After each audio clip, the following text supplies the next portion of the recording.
तो दो तस्वीरें आपके सामने, किस तरीके से इस पोर्टल को लॉन्च किया सीएम धामी ने आपको दिखा रहे हैं। और उसी के साथ ही यूसीसी पूरे उत्तराखंड के अंदर प्रभावी हो गया, यानी कि लागू हो गया। और उसी के साथ उत्तराखंड राज्य में यूसीसी लागू करने वाला देश का पहला राज्य भी बन गया है। तो इस वक्त की दो बड़ी और महत्वपूर्ण खबरें हम आपको स्क्रीन पर दिखा रहे हैं। पहला, प्रयागराज, जहां पर रोजाना लाखों लोग जो है वो आस्था की डुबकी लगाते हैं और ये आंकड़ा करोड़ दर करोड़ बढ़ता चला जाता है। संगम में इस बार 40 करोड़ से ज्यादा श्रद्धालुओं के आने की उम्मीद की जा रही है और हर दिन रिकॉर्ड तोड़ श्रद्धालु यहां पर आकर त्रिवेणी में संगम में आस्था की डुबकी लगा रहे हैं। और आज देश के गृह मंत्री अमित शाह भी वहां पर पहुंचे हैं और उन्होंने भी संगम में स्नान किया है। पूरे विधि विधान, मंत्रोच्चारण और परंपराओं के साथ साधु संतों ने स्नान को संपन्न करवाया है। देश के गृह मंत्री जो आपको पहली तस्वीर में दिख रहे हैं, किस तरह उन्होंने पूरे विधि विधान के साथ आचमन किया, पूजन किया, स्मरण किया और उसके बाद स्नान किया। और दूसरी तस्वीर देहरादून से आप देख रहे हैं। यूसीसी लागू होने के बाद सीएम धामी क्या कह रहे हैं, आपको दिखाते हैं। सर पर मंच पर आज इस कार्यक्रम में आसीन मेरे साथ भारतीय जनता पार्टी के प्रदेश के अध्यक्ष और राज्यसभा के सांसद आदरणीय महेंद्र भट्ट जी, हमारे बहुत वरिष्ठ नेता और राज्यसभा के सांसद आदरणीय मनीष बंसल जी, मेरे साथ उत्तराखंड सरकार में सभी हमारे कैबिनेट के सहयोगी गण आदरणीय प्रेमचंद अग्रवाल जी, गणेश जोशी जी, श्री सुबोध उनियाल जी, रेखा जी, सौरभ जी, मुख्य सचिव राधा रतूड़ी जी और जो नियमावली बनी और ड्राफ्ट कमेटी बनी, नियमावली बनाने वाली कमेटी के अध्यक्ष के नाते और ड्राफ्ट कमेटी के सदस्य के नाते हमारे राज्य के मुख्य सचिव श्री शत्रुघ्न सिंह जी, जिन्होंने बहुत विस्तार से मैं समझता हूं कि अभी और समय भी होता तो वो 2-3-4 घंटे अच्छे से बोलते हैं। इसमें आप सब लोगों ने ऐसा महसूस किया होगा।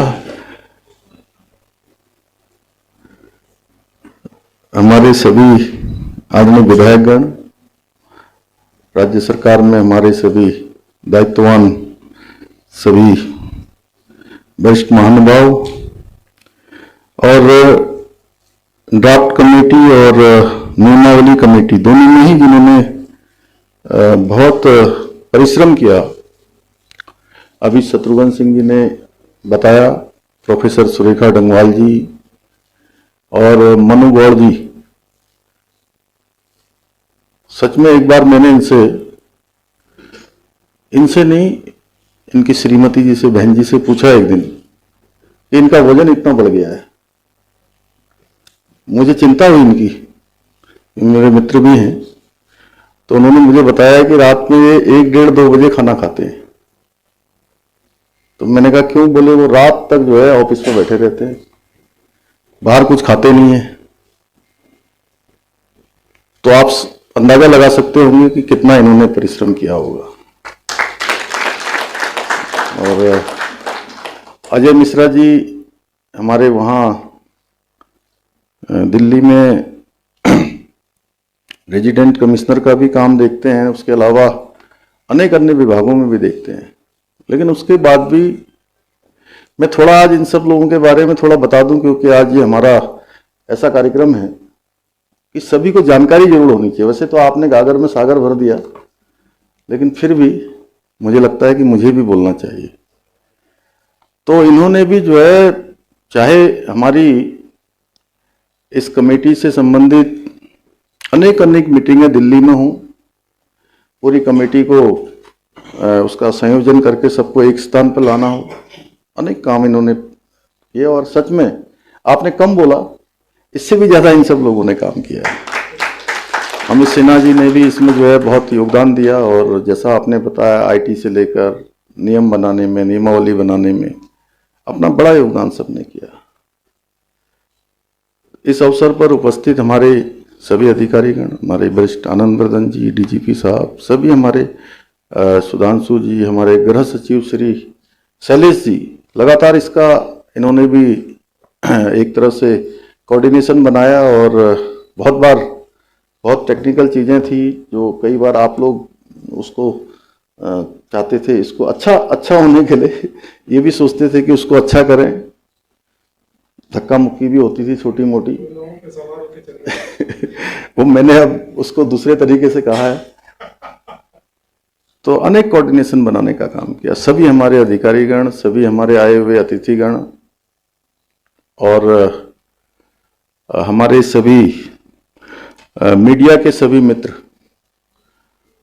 राज्य के भी और राज्य से बाहर से भी जो हमारे नेशनल मीडिया के लोग भी आए हैं, उन सभी का, पत्रकार मित्र, छायाकार बंधु, electronic media, print media, digital media, social media, मैं सभी का आज इस ऐतिहासिक अवसर पर देवभूमि उत्तराखंड में और इसके मुख्य सेवक सदन में जो पहले आए होंगे उनका स्वागत है, और जो पहली बार यहाँ आए हैं उनका विशेष रूप से मैं स्वागत करता हूँ, सबका अभिनंदन करता हूँ। और आज का ये दिन, जैसा मेरे से पहले बोलने वाले वक्ताओं ने बताया कि आज का ये दिन ऐतिहासिक दिन है, और ये केवल हमारे राज्य के लिए ही नहीं बल्कि पूरे भारतवर्ष के लिए आज ये बहुत ऐतिहासिक दिन है, क्योंकि आज हम समाज में समानता स्थापित करने से उद्देश्य से बनाई गई समान नागरिक संहिता को देवभूमि उत्तराखंड में लागू करने जा रहे हैं। और आपने मुझे कहा कि मैं निश्चित रूप से ये मेरा प्रयास है, मेरे साथ हमारे सभी साथियों का प्रयास है, हमारे सभी विधायकों का भी प्रयास है। उन्होंने भी इस विधेयक को बनाने में अपना योगदान दिया, और उससे बड़ी बात कि आप सब लोगों ने ड्राफ्ट बनाने में बड़ा काम किया। 2,35,000 से भी ज़्यादा लोगों को आप लोगों ने किसी न किसी माध्यम से इससे जोड़ा, और सभी प्रकार के संगठनों से, राजनीतिक दलों के लोगों से, सबसे आपने सबके सुझाव लिए। लेकिन सही में इस गंगा को निकालने का श्रेय अगर किसी को जाता है तो देवभूमि उत्तराखंड की जनता को जाता है, जिन्होंने हमको जो है इसके लिए अपना आशीर्वाद दिया। आज उत्तराखंड में यूसीसी लागू करके हम संविधान निर्माता बाबा साहब भीमराव अंबेडकर जी सहित संविधान सभा के सभी सम्मानित सदस्यों को अपनी सच्ची भावांजलि अर्पित कर रहे हैं। आप सभी मीडिया के साथियों के माध्यम से मुझे अपने 1.25 करोड़ उत्तराखंड वासियों के समक्ष ये घोषणा करते हुए आज अत्यंत हर्ष और गर्व की अनुभूति हो रही है। और मैं सच में आज थोड़ी देर पहले तो मैं ऐसा नहीं सोच रहा था, लेकिन मैं शत्रुघ्न सिंह जी और राधा रतूड़ी जी जब बोल रही थी उसके बाद सच में मैं थोड़ा भावुक भी हो रहा हूँ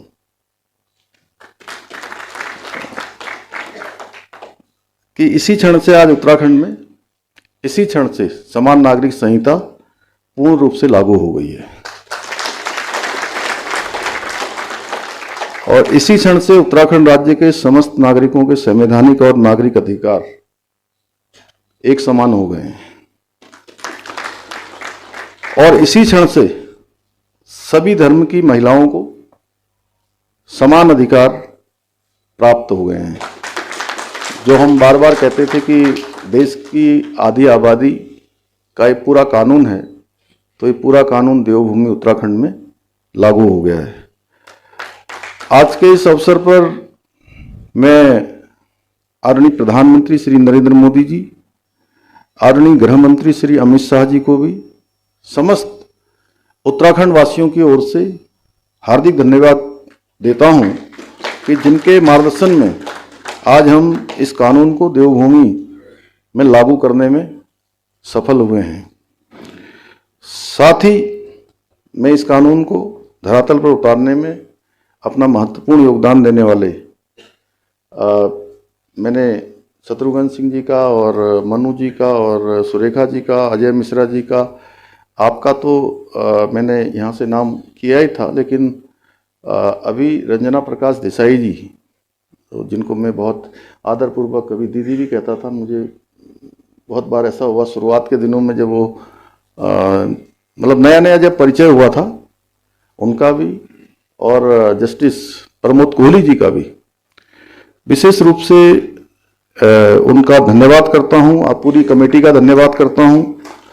नियमावली बनाने के सभी सदस्यों का, उनके अध्यक्ष जी का, शत्रुघ्न सिंह जी का, उनका भी, और हमारे विधानसभा के सभी सदस्यगणों का, और न्याय एवं विधायी विभाग से संबंधित सभी अधिकारीगणों का, गृह विभाग, पुलिस विभाग, हमारे सभी विभाग जिनका अभी शत्रुघ्न सिंह जी ने नाम लिया, आईटी विभाग के लोग हैं, कौन कौन से हैं शैलेश जी, और आईटीडीटी, और सभी विभागों ने और सभी कार्मिकों ने, गार्गी जी का नाम लिया, उनका लिया, नीतिका जी का लिया, राम उनियाल जी का लिया, तो और कोई है?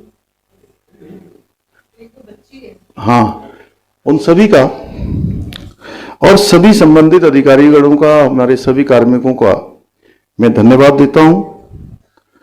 और ये क्षण मेरे लिए आज सच में बहुत भावनात्मक क्षण है, क्योंकि जो हमने संकल्प लिया था 2022 के विधानसभा चुनाव में अपने प्रदेश के देवतुल्य नागरिकों से जो हमने वायदा किया था, आज हम वो वादा पूरा कर रहे हैं। और सच में तब मैं नया नया इस दायित्व पर आया था, नया नया मुख्यमंत्री की मैंने शपथ ली थी, और 7 महीनों में ही हमको चुनाव में जाना था।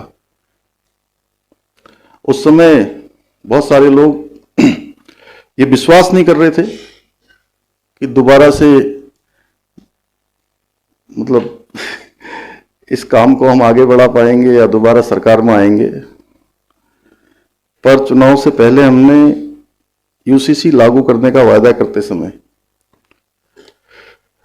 मुझे पूरा विश्वास था, और मेरे मन में मेरे कई साथी हैं जो यहाँ पर बैठे भी हैं, हमारे वरिष्ठ अधिकारीगण भी हैं, वो हमारे मित्रों की श्रेणी में भी हैं, तो वो बाद में भी मुझे कहते हैं आज भी कि आपके मन में 1% का भी कोई संशय नहीं था कि दोबारा सरकार में आप नहीं आओगे। लेकिन उस समय बहुत सारे लोग नहीं सोचते थे। दीपम जी, आप यहां नहीं थे उस समय।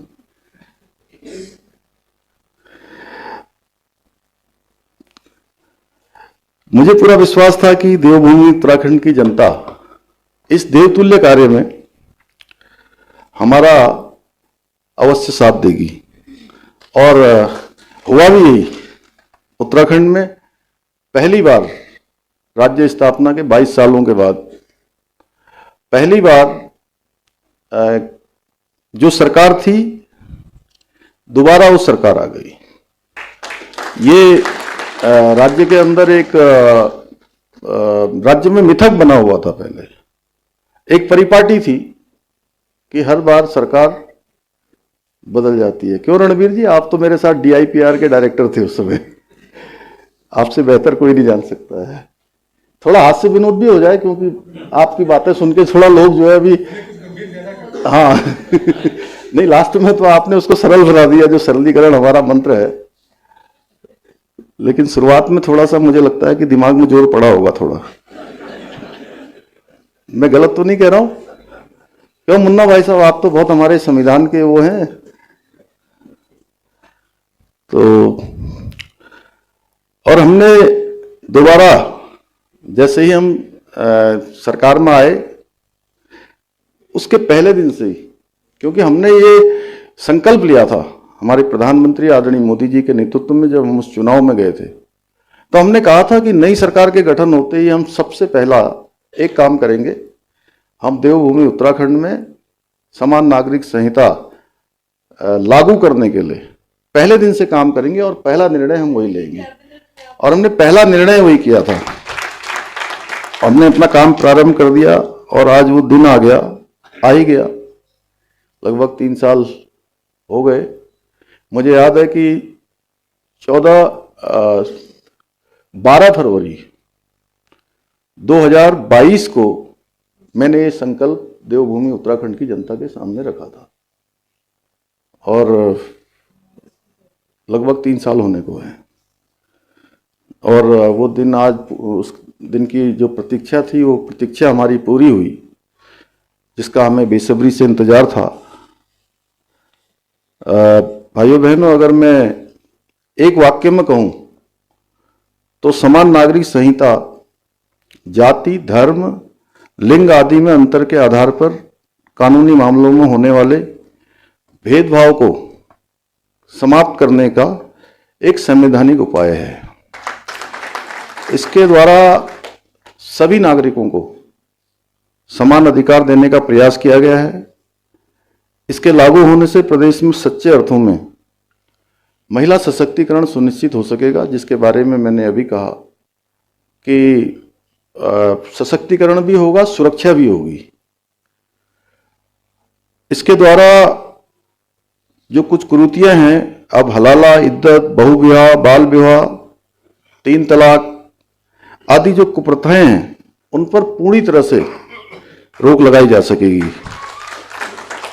हमारे मीडिया के मित्र, मुझे बीच में, मैं दिल्ली के चुनाव में था तो वहाँ मुझसे मिलने आए थे, तो कुछ लोगों ने मुझसे प्रश्न किया था ऑन कैमरा कि आपने इसमें से जनजातियों को अलग कर दिया है, तो ये समान नागरिक संहिता कैसे है?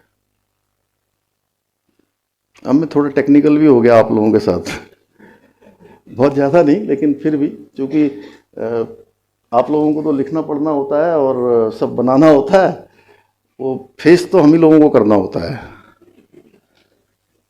जवाब हमको ही देना होता है। तो हमने संविधान के अनुच्छेद 342 के अंतर्गत वर्णित हमारी अनुसूचित जनजातियों को इस संहिता से बाहर रखा है, जिससे कि उन जनजातियों का और उनके रीति रिवाजों का संरक्षण किया जा सके। और वैसे हमारी ड्राफ्ट कमेटी जब उनके पास गई थी तो उन्होंने कहा था उस समय कि हमारी जो पहले इस प्रकार की जो भी बातें थी, अब हम उस तरह से नहीं है मतलब, लेकिन फिर भी अगर हमको कुछ समय दे दिया जाए तो भारत के संविधान में जो विशेष उनको प्रिविलेज मिला हुआ है, उसी के अनुरूप ये ड्राफ्ट बनाते समय ड्राफ्ट कमेटी ने उसका ड्राफ्ट में उन सभी प्रावधानों को किया है। भाइयों बहनों, आज के इस अवसर पर मैं पुनः स्पष्ट करना चाहूँगा कि समान नागरिक संहिता किसी भी धर्म या पंथ के खिलाफ नहीं है। बार बार ये बात भी आती है कि साहब, क्यों सादाब शम्सी जी, बार बार ये बात आती है कि जो है ये किसी को टारगेट किया जा रहा है। ये किसी को टारगेट करने जैसी कोई बात नहीं है। ये समाज की जो कुप्रथाएं हैं उनको मिटाकर सभी नागरिकों को समानता से समरसता स्थापित करने का एक कानूनी प्रयास है। और इस कानून के माध्यम से किसी भी धर्म की मूल मान्यताओं और प्रथाओं को नहीं बदला गया है, केवल कुप्रथाओं को दूर किया गया है। यही कारण है कि विश्व के प्रमुख मुस्लिम देशों में सहित दुनिया के सभी सभ्य देशों में पहले से ही समान नागरिक संहिता लागू है। ये शायद कम लोगों को जानकारी होगी। काजमी साहब, आप बहुत बोलते हो हमारी तरफ से टीवी में ना,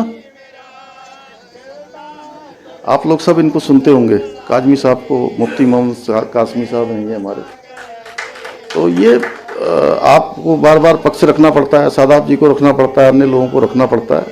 तो ये पूरे मुस्लिम देशों सहित दुनिया के अधिकांश देशों में ये संहिता लागू है।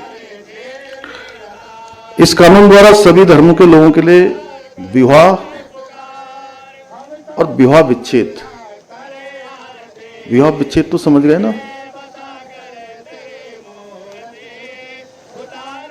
उसको डिफाइन तो नहीं करना है कोई आप लोगों को, भैया बाद में मत कहना, क्योंकि अभी अलग अलग से वो मैं नहीं बता पाऊंगा। मैं इसलिए ऐसे बोल रहा हूं कि आप लोग अपनी वो उसमें रख लीजिए सब लोग मीडिया में। नहीं तो क्या होता है सौरभ जी, एक बार फिर एक को मतलब एक भी भाई ने लिया तो फिर मुझे जो है 2-3 घंटे जो है इसी में लग जाते हैं। क्योंकि कल से राष्ट्रीय खेल भी प्रारंभ हो रहे हैं, तो अभी उसमें भी पूरी रात तक काम करना है, सब लोगों को तैयारी करनी है। विनोद दा, आप लोग तो मेजबान हैं यहाँ पे। तो विवाह विच्छेद एवं उत्तराधिकार आदि से संबंधित नियमों का, इन सभी नियमों को समान कर दिया गया है। जैसे सभी धर्म के लोग अपने अपने रीति रिवाज के अनुसार विवाह कर सकते हैं, इसमें कोई परिवर्तन नहीं किया गया है। कोई कह दे कि साहब जो है हम आनंद कारज करते हैं, हमारे मान साहब बैठे कहाँ गए हो हैं, तो आनंद कारज में कोई बदलाव नहीं, बल्कि आनंद कारज लागू किया है हमने तो इसमें। ये पहले जो है विदेश जाते समय बड़ी परेशानी होती थी। उधम सिंह नगर में बहुत लोग परेशान रहते थे, क्योंकि मैं वहाँ बचपन से रहा हूँ उन सब के बीच में, तो वो सरल कर दिया। कोई अगर निकाह करता है तो निकाह किसी का रोका नहीं गया है जी। जैसे पहले करते थे वैसे ही अब भी करेंगे। क्यों मनु जी, यही है ना, जैसे पहले था वैसे ही रहेगा। और जो 7 फेरे लेते हैं, जो पवित्र बंधन, वो भी चलता रहेगा, उसमें कहीं कोई वो नहीं है। और जो मैरिज होती है वो चर्च में होती है, वो भी वैसे ही है, उसमें कोई लेकिन सभी धर्मों में एक चीज ये जरूर की गई है कि सभी धर्मों में विवाह की जो न्यूनतम आयु है, लड़कों के लिए 21 वर्ष और लड़कियों के लिए 18 वर्ष अनिवार्य कर दी गई है। मतलब 18 वर्ष से पहले नहीं कर सकते। वहीं दूसरी ओर सभी धर्मों में पति पत्नी को विवाह विच्छेद के पश्चात समान अधिकार देने के साथ ही पति या पत्नी के जीवित रहते हुए दूसरे विवाह को पूर्णतः प्रतिबंधित कर दिया गया है।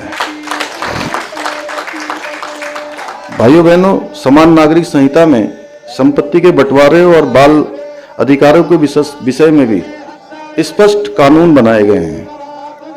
इन कानूनों के अंतर्गत सभी धर्म और समुदाय में बेटी को भी संपत्ति में समान अधिकार प्रदान कर दिए गए हैं।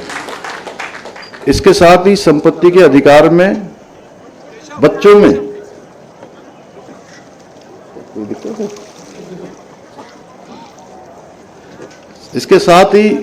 संपत्ति के अधिकार में बच्चों में भी किसी प्रकार का भेद नहीं किया गया है। अर्थात प्राकृतिक संबंधों के आधार पर जन्मे, सहायक विधियों द्वारा जन्मे या लिव इन रिलेशनशिप आदि संबंधों द्वारा जन्मे बच्चों को भी संपत्ति में बराबर अधिकार माना जाएगा। वहीं दूसरी ओर किसी भी व्यक्ति की मृत्यु होने के पश्चात उसकी संपत्ति को लेकर परिवार के सदस्यों के बीच किसी प्रकार के मतभेद की स्थिति उत्पन्न न हो, इसके लिए मृतक की संपत्ति पर उसकी पत्नी, बच्चों एवं माता पिता को भी समान अधिकार प्रदान किया गया है। भाइयों बहनों, वर्तमान समय को देखते हुए युवक और युवतियों की सुरक्षा सुनिश्चित करने एवं युवाओं को सामाजिक समस्याओं से बचाने के उद्देश्य से इस कानून में लिव इन रिलेशनशिप के लिए पंजीकरण अनिवार्य किया गया है। पंजीकरण कराने वाले युगल की सूचना रजिस्ट्रार उनके माता पिता या अभिभावक को देगा। ये जानकारी पूर्णतः गोपनीय रखी जाएगी।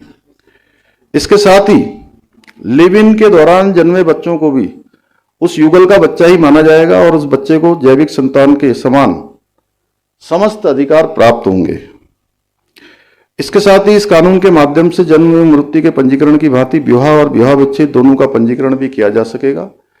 हाँ, एक बात हमारे में मीडिया के मित्र बार बार ये एक प्रश्न और करते हैं कि ये लिव इन रिलेशनशिप में आपने उनके बेडरूम तक चले गए हैं, आपने उनकी निजता को समाप्त किया है। मैं बताना चाहता हूं कि हमारा उद्देश्य बिल्कुल भी किसी की निजता को समाप्त करना नहीं है। हमारा उद्देश्य केवल और केवल उनके जीवन की सुरक्षा सबसे पहली प्राथमिकता है। क्योंकि जब लिव इन रिलेशनशिप में जब वो रहते हैं तो बहुत आपस में उनका अच्छा संबंध होता है, लेकिन साथ में रहते हुए कई बार संबंध खराब हो जाते हैं और संबंध खराब होने के बाद मारपीट होती है, हिंसक घटनाएं होती हैं और बहुत बार इसमें हत्याएं भी हुई हैं। आप सबको दिल्ली का एक 2022 का एक केस हुआ था, श्रद्धा वालकर और आफ्ताब, जिसमें 300 लीटर के फ्रिज में श्रद्धा वालकर को काट के उसको डाल दिया गया था। इसलिए हमारा यह भी उद्देश्य है कि अब कोई भी श्रद्धा वालकर जैसी किसी भी बेटी के साथ, किसी भी बहन के साथ कोई आपताप इस प्रकार की हैवानियत न कर सके, इसलिए हमने ये सब प्रावधान किए हैं। और हमारी सरकार के सरलीकरण के मंत्र के अनुरूप ये पंजीकरण एक वेब पोर्टल के माध्यम से भी अब आगे किया जा सकेगा। हमने समान नागरिक संहिता लागू करने के साथ ही इसके क्रियान्वयन हेतु एक प्रभावी एवं स्पष्ट नियमावली को भी लागू किया है और इस नियमावली के माध्यम से ये सुनिश्चित करने का प्रयास किया गया है कि किसी भी नागरिक को अपना रजिस्ट्रेशन करवाने में कोई समस्या ना आए। भाइयों बहनों, मुझे इस बात का भी आज गर्व है कि जनसंघ के समय से, देश की आज़ादी के बाद से ही हमारी पार्टी ने जितने भी वैचारिक संकल्प रखे थे देश के समक्ष, वो चाहे कश्मीर से धारा 370 समाप्त करना हो, 3 तलाक समाप्त करना हो, सीएए का कानून लागू करना हो, या भगवान राम की जन्मभूमि अयोध्या में भव्य और दिव्य मंदिर बनवाना हो, आदरणीय प्रधानमंत्री श्री नरेंद्र मोदी जी के नेतृत्व में हम उन सभी संकल्पों को पूर्ण करने में सफल हुए हैं और केवल एक समान नागरिक संहिता का संकल्प बचा था, जिसे आज हमने उत्तराखंड में लागू करके इस संकल्प को पूर्ण करने की दिशा में भी अपने कदम बढ़ा दिए हैं। मैं आज के इस अवसर पर यह भी घोषणा करना चाहता हूं कि उत्तराखंड में अब 27 जनवरी का दिन समान नागरिक संहिता दिवस के रूप में मनाया जाएगा। भाइयों बहनों, जिस प्रकार से पतित पावनी मां गंगा देवभूमि उत्तराखंड से निकलकर पूरे देश भारत को अपने पवित्र जल से अभिषेचित करती है, जल और जीवन देने का काम करती है, उसी प्रकार से ये उत्तराखंड से निकलने वाली समान नागरिक संहिता की गंगा भी, ये समरस धारा देश के सभी देशवासियों को निकट भविष्य में आगे बढ़ने के लिए प्रेरित करेगी, सभी को लाभ देगी।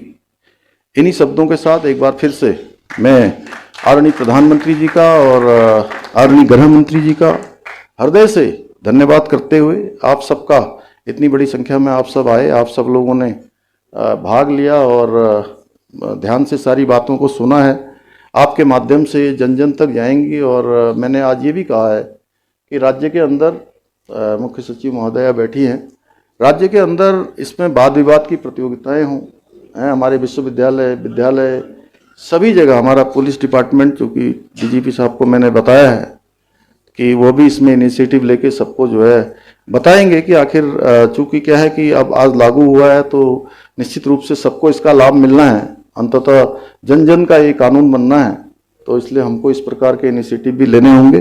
पुनः सभी का धन्यवाद करते हुए मैं अपनी बात समाप्त करता हूँ। बहुत बहुत धन्यवाद माननीय मुख्यमंत्री महोदय। अब क्योंकि पुष्कर सिंह धामी को आप सुन रहे थे, देखिए आज का ऐतिहासिक दिन जब यूसीसी का पोर्टल लॉन्च कर दिया गया है और मुख्यमंत्री पुष्कर सिंह धामी ने यह भी कहा है कि आज का जो दिन है वो उत्तराखंड में यूसीसी के स्थापना दिवस के तौर पर भी